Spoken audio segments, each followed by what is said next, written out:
ہم نے کل بتایا تھا گزشتہ روز کے ذوالفقار شاہ جو یونین کے رہنما ہیں، انہوں نے پیپلز لیبر بیرو سے ملاقات کی، جن میں قابل احترام حبیب الدین جنیدی، اسلم سمو، دیگر رہنما موجود تھے، لیکن ہم نے کہا تھا کہ انہوں نے احتجاج کی حمایت کا اعلان کر دیا ہے۔ دراصل غلط فہمی کا نتیجہ تھا یہ ہماری۔ انہوں نے واضح طور پر اعلان کر دیا ہے کہ پیپلز لیبر بیرو ہمیشہ سے ملازمین کے جائز حقوق کے لیے آواز بلند کرتی ہے اور تمام حقیقی مطالبات کو درست تسلیم بھی کرتی ہے۔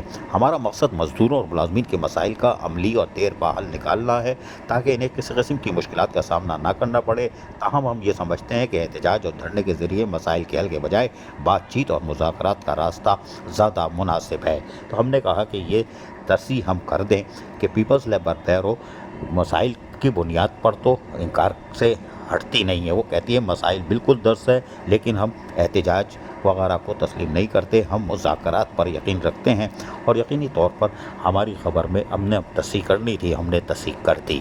عزیز عارف، KBS بلدیاتی نیوز، کراچی۔